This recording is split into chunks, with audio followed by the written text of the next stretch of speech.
صلاۃ بر محمد و آل محمد، اللہم صلی علی محمد و علی آل محمد۔ واقعہ کربلا اس سے ریلیٹڈ نہیں ہے کہ جی ان کے اوپر پانی بند ہو گیا، ان کے اوپر ظلم ہوا، کتنے بندے شہید ہوئے، یہ سیکنڈری چیز ہے۔ اصل چیز ہے کربلا ہوئی کیوں نبی علیہ السلام کی محنت کو 50 سال کے اندر اس لیول تک پہنچا دیا گیا کہ ہزاروں صحابہ زندہ ہیں اور نبی صلی اللہ علیہ وآلہ وسلم کی پوری اولاد ذبح کر دی جاتی ہے۔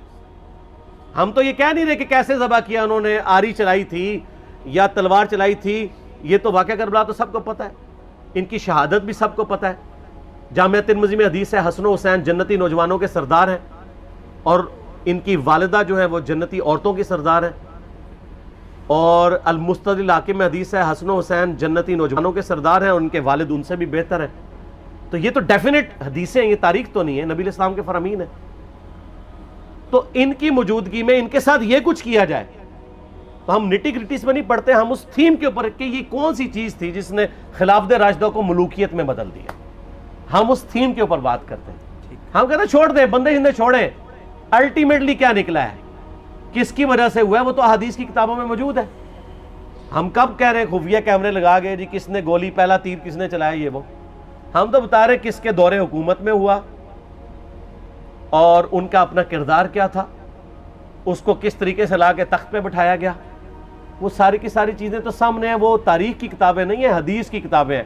اگر آپ کہتے ہیں کہ بخاری مسلم سے ہم نے صرف رفع الیدین کی حدیثیں لینی ہیں یا ایمانیات کی حدیثیں لینی ہیں اور باقی جو بخاری اور مسلم میں آل امیہ کی بدماشیوں کو ننگا کیا گیا ہے وہ ہم نے نہیں لینی ہے، تو سر پھر آپ اپنے آپ کو کلیئر کٹ، پھر ہم آپ سے واقعہ کربلا نہیں ڈسکس کریں گے، حجیت حدیث میں بات کریں گے۔ آپ کو اپنے آپ کو منکرین حدیث کہنا پڑے گا، یہ آپ اسکروٹنگ کیسے کریں گے؟ اس سے بڑی بات مجھے یہ بتائیں کہ عظمت صحابہ بڑی چیز ہے یا عظمت محمد رسول اللہ صلی اللہ علیہ وآلہ وسلم؟ تو بریلوی یہی تو رونا رو رہے ہیں، وہ کہہ رہے ہیں جی قرآن میں تھوڑی آیات ہیں، آپ پھر مڑ مڑ کے پڑھتے ہیں قل انما انا بشر مثلکم، اس میں تو نبی علیہ السلام کی تنقیص ہو رہی ہے۔ تو ہم ان کو کیا کہتے ہیں کہ تنقیص مقصد نہیں، نعوذ باللہ نہ ہو رہی ہے، آپ افضل البشر ہیں لیکن آپ کی سپیشیز بشر ہے، یہ ہم اپنا عقیدہ سمجھتے ہیں، وہ اس کو تنقیص شمار کرتے ہیں۔ تو پھر اس وقت آپ بھی بریلویوں کی بات مان کے تو یہ آیات پڑھنا چھوڑ دیا کریں، آپ کہتے ہیں نہیں آیات ہے کیوں نہ بیان کریں، تو ہم بھی کہتے ہیں احادیث ہے کیوں نہ بیان کریں کہ صحیح بخاری میں حدیث ہے 2812 عمار کو ایک باغی جماعت قتل کرے گی، وہ جماعت دوزخ کی طرف بلا رہی ہوگی اور عمار ان کو اللہ اور جنت کی طرف بلا رہا ہوگا۔ اب اس کے نرغے میں جو آتا ہے وہ آئے، میں اپنے نبی سے ٹکر لے لوں آپ لوگوں کے منہ کا خیال رکھتے ہوئے کہ میں نبی علیہ السلام کو کہوں کہ آپ نے کیوں ایسی بات کر دی کہ مولا علی کے مخالفین کو آپ نے دوزخ کی طرف بلانے والی جماعت کہہ دیا، تو لیں آپ ٹکر، جائیں سیدھا دوزخ میں، اور تھوڑی جرت کریں، آپ یہ کہا کریں کہ اے اللہ، اپنے لیے کہا کریں کہ اللہ تعالیٰ آپ کا حشر یزید اور یزید کے آباء و اجداد کے ساتھ کرے اور اس کی اولاد کے ساتھ۔ ہم کہتے ہیں کہ اللہ تعالیٰ ہمارا حشر جو ہے وہ مولا حسن حسین، مولا علی علیہ السلام اجمعین اور اہل بیت کے ساتھ کرے، آمین۔ اور آپ میں تو اتنی جرت نہیں آپ یہ بات بھی کر سکیں کیونکہ ان کو پتہ ہے۔ تو نبی علیہ السلام کی احادیث کو بیان کرنے کو یہ سمجھتے ہیں کہ جی اس سے مصیبت کھڑی ہو جائے گی، تو اپنے آپ کو منکرین حدیث ڈکلیئر کریں، پھر حجیت حدیث کا مقدمہ ڈسکس ہوگا، پھر کربلا نہیں ڈسکس ہوگی۔ اور یہ ٹی وی پہ بھی آ کے مولوی بیٹھے ہوتے ہیں، سنیوں کے بھی شیعوں کے بھی، مڑ مڑ کے جی وہ یزید نے یہ کر دیا، وہ یزید نے کیا کیا ہے یار؟ وہ تو سسٹم کا نمائندہ بن کے آیا جو پیچھے سے خراب تھا۔ یزید کو لے کے بیٹھے ہیں، یزید یزید یزید یزید، بھائی پیچھے سے معاملہ خراب ہوا ہے۔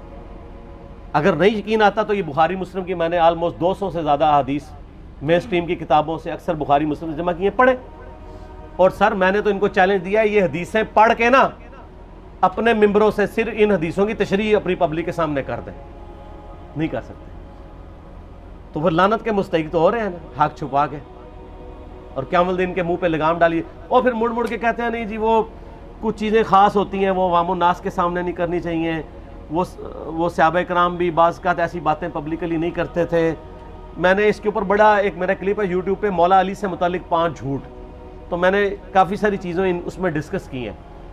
لیکن میں یہ کہتا ہوں کہ اللہ کے بندو، جو چیزیں نبی علیہ السلام نے منع کی ہیں بیان کرنے سے، وہ تو ہم ڈسکس کر بھی نہیں رہے. میں نے آج تک آپ کو منافقین کے نام بتائے؟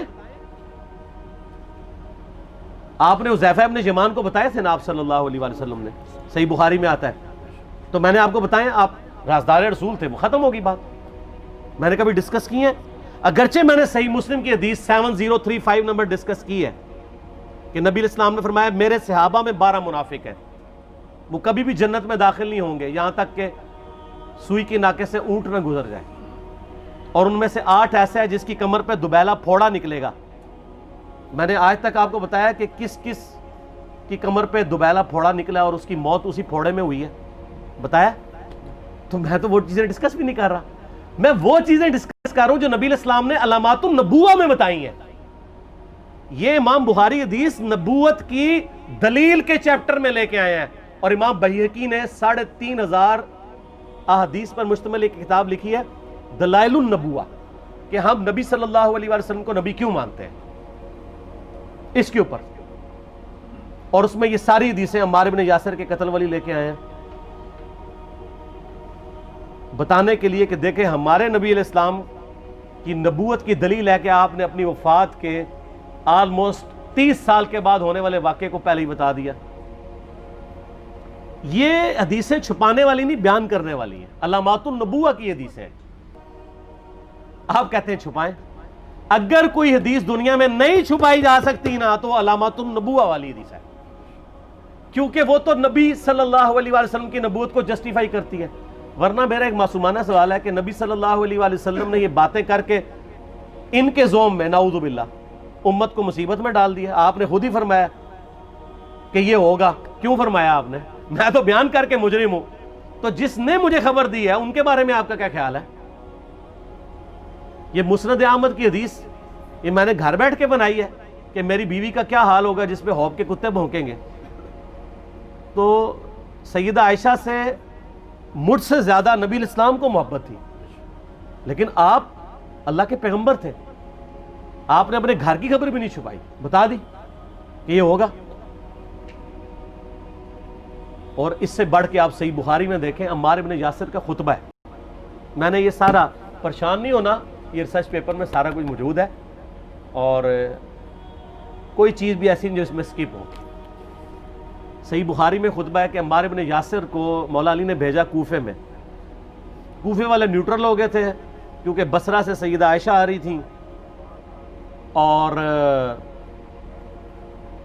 وہاں پہ انہوں نے کہا نہ ہم سیدہ عائشہ کا ساتھ دیں گے نہ مولا علی کا دیں گے. تو عمار بن یاسر کو تیار کرنے کے لیے، یعنی وہاں کے جو عوام تھی اس قتال کے لیے، مولا علی نے بھیجا.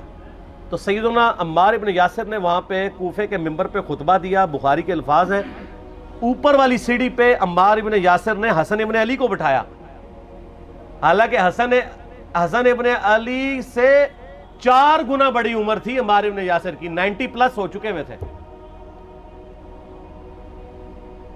3-4 گنا ان کی عمر تھی. لیکن اہل بیت کا احترام کیا، خود نچلی سیڑھی پہ بیٹھے. بخاری کے الفاظ ہیں کہ اے لوگو اللہ نے تمہیں آزمایا ہے، ایک طرف دنیا اور آخرت میں تمہارے نبی کی بیوی ہے سیدہ عائشہ، دنیا اور آخرت میں، یعنی عزت اپنی جگہ قائم. یہاں لوگ سمجھتے ہیں کسی کی غلطی آ گئی تو پتہ نہیں کیا ہو گیا. وہ یار اس کا مرتبہ اپنی جگہ ہے، غلطی اپنی جگہ ہے، پیغمبر نہیں ہے وہ. اور دوسری طرف علی ابن ابی طالب ہے. اللہ اب دیکھے گا تم عائشہ کی اطاعت کرتے ہو یا اللہ کی، علی کی نہیں اللہ کی. کیوں؟ یا ایھا الذین آمنوا اطیعوا اللہ و اطیعوا الرسول و اولی الامر منکم. ان کا اولو الامر مولا علی ہیں، ان کی اطاعت واجب ہے. یہ اللہ نے آزمایا ہے کہ اللہ کی اطاعت کرتے ہو یا عائشہ کی. اور آپ حیران ہوں گے یہ حدیث امام بخاری حضرت عائشہ کی فضیلت والے چیپٹر میں لے کے آئے ہیں. اگر امام بخاری مشورہ کر لیتے نا ناسبیوں سے تو انہوں نے کہا تھا سر آخری صحیح رکھو، پچھلے والا رہن دو، بلکہ پچھلے والا رکھو آخری والا رہن دو، کہ عائشہ دنیا اور آخرت میں. وہ حدیث گھڑنے کا میں آپ کو طریقہ بتاتا ہوں، کاٹ چھانٹ کرنے کا. وہ آدھی حدیثیں لکھتے ہیں نا، آدھی حدیث ایسے لکھتے ہیں امام بخاری کہ سیدہ عمار ابن یاسر نے خطبے کے دوران فرمایا کہ سیدہ عائشہ دنیا اور آخرت میں تمہارے نبی کی بیوی ہیں، بس. لیکن امام بخاری نے پوری حدیث لی ہے، آگے وہ بھی ڈالا ہے کہ اللہ آزما رہا ہے کہ عائشہ کی اطاعت کرتے ہو یا اللہ کی، جیسے آپ کے علماء کر رہے ہیں.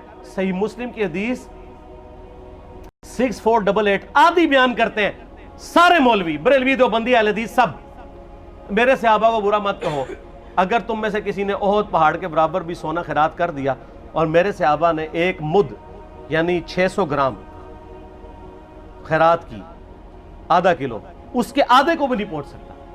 بس. حالانکہ یہ مسلم کی حدیث سٹارٹ اس سے ہوتی ہے کہ عبد الرحمن بن عوف کو خالد بن ولید نے گالیاں دی جھگڑے کے دوران، حالانکہ دونوں مسلمان تھے، دونوں صحابی تھے. آپ نے حضرت خالد بن ولید کو بلا کے ڈانٹا، فرمایا تم میرے صحابہ کو برا مت کہو. تو خالد بن ولید نے تو آگے سے نہیں کہا حضور میں بھی صحابی ہوں. ان کو پتا تھا کہ عبد الرحمن بن عوف نے اس وقت اسلام قبول کیا جب اسلام کا مطلب تھا مار، تکلیف اٹھانا، اور خالد بن ولید نے گولڈن پیریڈ میں صلح حدیبیہ کے بعد اسلام قبول کیا. میں اب تم لوگ یہ کر رہے ہو، تم لوگ اگر احد پہاڑ کے برابر بھی سونا خیرات کر دو، یعنی صلح حدیبیہ کے بعد والے لوگ میرے ان کے برابر نہیں ہو سکتے. اور جو فتح مکہ پہ معافی مانگ کے مسلمان ہوئے ہیں طلقاء، مؤلفۃ القلوب، آل امیہ، ان کا تو لیول ہی کچھ نہیں ہے. یہاں تو خالد بن ولید کے بارے میں یہ بات کی جا رہی ہے. اور پھر وہ مؤلفۃ القلوب اپنے زمانے میں ممبروں پہ سب و شتم کروائیں سیدنا علی پر، تو سب سے پہلے تو ان کو کہنا چاہیے جن کے بارے میں حدیث تھی کہ تم صحابہ کو گالی مت دینا. ہم نے تو خیر کبھی دی بھی نہیں ہے. اور میں یہ آخری جملہ ان کو ایسا بولتا ہوں کہ جو ان کے دماغ تک ڈرل کر جائے گا کہ آل امیہ نے جو کچھ اپنے دور کے اندر سیدنا علی کی گستاخیاں کی ہیں نا، ہم نے تو ویسی کوئی ایک گستاخی بھی آل امیہ کے بارے میں نہیں کی ہے. میں نے آج تک آل امیہ کے اوپر بائی نیم کسی کے اوپر لعنت کی ہے؟ حالانکہ یہ مولا علی پہ کرتے رہے. یہ ہے لعنتی خود ہو گئے نا، جب مولا علی پہ لعنت کی تو لوٹ آئی. مسند ابی اعلیٰ میں صحیح سند کے ساتھ حدیث موجود ہے، مسند احمد میں بھی موجود ہے کہ سیدنا علی کو جس نے گالی دی اس نے رسول اللہ کو گالی دی صلی اللہ علیہ وسلم. جب ام سلمہ نے کہا تھا، شیخ زبیر صاحب نے اس کو تحکیم میں صحیح لکھا ہوا ہے فوٹ نوٹ کے اوپر، کہ لوگوں تمہارے ممبروں پر رسول اللہ کو گالیاں دی جاتی ہیں، تو انہوں نے کہا معاذ اللہ، ہم کب کہیں گے، ایسا نہیں ہو سکتا. تو ام سلمہ نے کہا تم لوگ علی اور اس سے محبت کرنے والوں گالی گلوچ نہیں کرتے ہو کیا؟